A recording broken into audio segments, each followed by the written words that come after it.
Nastro Emo Why Yeah moi Yeah Kyuka in the building Ghetto hero What you teaching the boss peace Sorry to my Johnny the Baptist Cause ndoro pinda mujorodani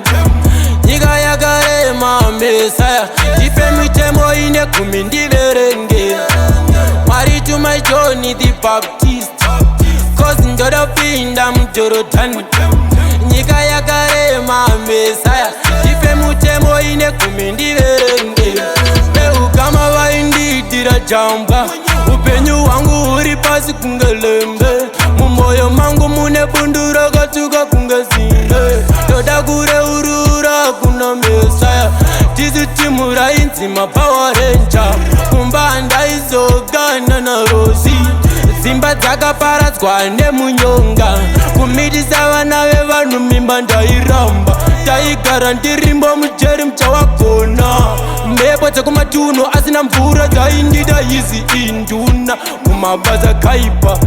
konzera ndidaro I don't know Young spada I don't know Anikapedze zvese imi ndisunungure Mukanisiya ndakadaro munenge mandityora mbavu Mwari to my Johnny the Baptist Cause ndodopinda mujorodhani Nyika yakarema mesaya Ipe mitemo ine kumindiverenge Mwari to my Johnny the Baptist Cause ndodopinda mujorodhani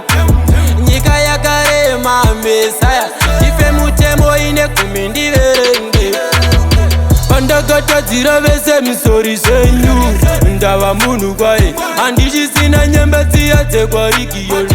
Handachinja, handichanyepe upombwe ndaramba Ameno zavo vari kujamba kwenzi Uyu mutongo wegena wakarongedzwa Ameno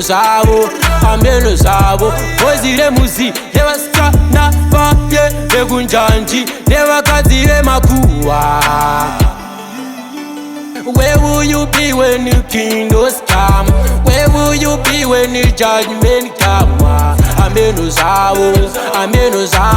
Where will you be when the kingdoms come? Where will you be when the judgment come? Ameno zavo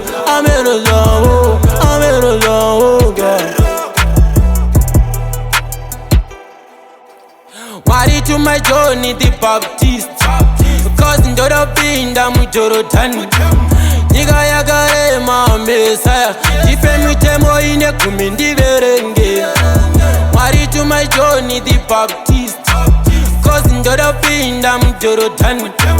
Nyika yakarema mesaya Ipe mitemo ine kumindiverenge